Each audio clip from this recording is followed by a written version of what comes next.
All right, workout worthy. You've probably done a plank before, but have you really felt it the right way? Today I'm going to break down this powerful exercise and make sure that you are doing the right variation for your body at your level. Because when it comes to strength, alignment is better than intensity every time. Let's start from the top, literally. If you are new to planks, if you are caring for your wrists, if you need to warm up your core, you're going to do your plank standing.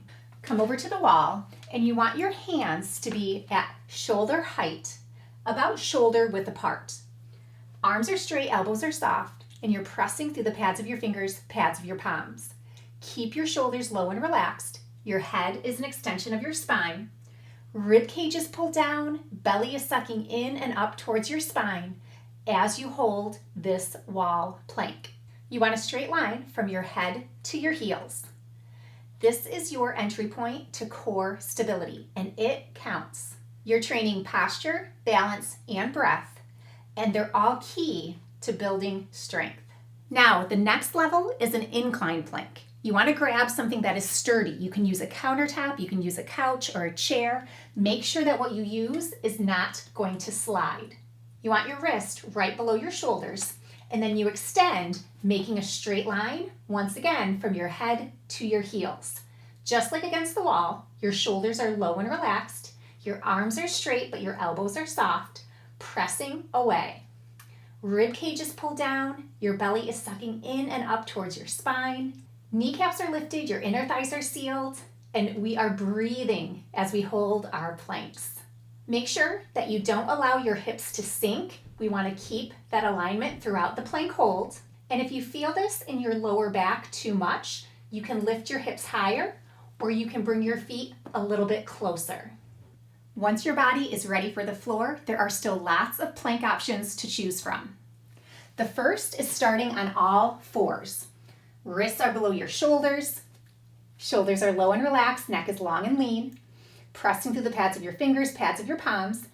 Rib cage is pulled down, and your belly is sucking in and up towards your spine. Knees are right below your hips, and we're elongating from our tailbone through the crown of our head. This version is perfect for recovery days or for rebuilding your core strength. Option 2 here on the floor is a modified plank.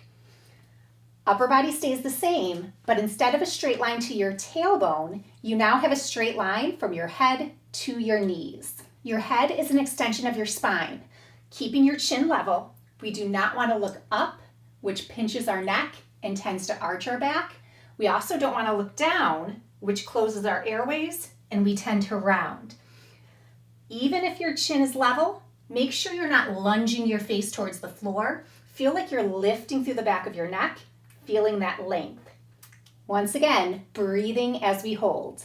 Now the full plank variation is a straight line from your head to your heels.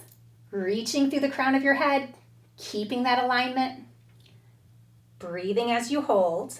Pressing through the pads of your fingers, pads of your palms. That's so important. Keeping your arms straight, but your elbows soft. That rib cage is pulled down. Belly is sucking in and up towards your spine. Now in this high plank, if you need a little bit more stability, you can bring your feet a little bit wider. By widening that base, it's going to help you maintain good form. Feet together is going to be more advanced.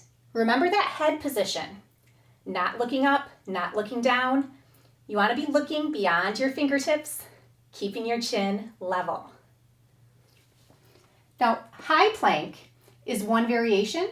You also could do a forearm plank. Some people think that this is a modification. I actually think that this is a progression. For me, it is harder to do a forearm plank than a high plank. Now the difference is instead of your wrists being below your shoulders, your elbows are below your shoulders. Try to keep your palms flat. Shoulders are still low and relaxed. And we have that straight line from our head to our heels. Shoulders low and relaxed, neck is long and lean, rib cage is pulled down, belly is sucking up towards our spine. Breathing as we hold. Don't let your hips sink. If you need to bring your hips a little bit higher, that is a better option than putting pressure on your back or letting your hips sink. Now after every plank, I like to sink back into an extended child's pose, reaching through my fingers, sinking my hips over my heels, resting my forehead on the mat, and just taking a couple of nice deep breaths. Rounding up nice and slow. Every plank variation that you just saw is a plank. No matter your level, no matter your age, no matter your schedule, you can build strength in 1 minute a day by doing planks. And that's exactly what we are going to do. We're committing to 30 days, 1 minute, each and every day, no matter what. No matter what life throws at you, we're going to carve out that time to get stronger. You want to start in the hardest plank that you can do in good form. And then as you start to fatigue, if you need to modify, you can modify. If you need to rest, you can rest. But dedicate that 1 minute to yourself and your strength. First thing in the morning when you wake up is a great time to get your plank done, but you could do it anytime throughout the day, during a workout, during your lunch break, in your office, or before you shower at night. No matter what, fit in this plank. Subscribe to the channel, like this video. Every single day, there's going to be a new video so we can do our 1 minute plank together. Refer back to this demo so that you know that you are in good form. Comment underneath which level that you are starting with and keep us updated as you progress. Let's have a great month building strength and confidence.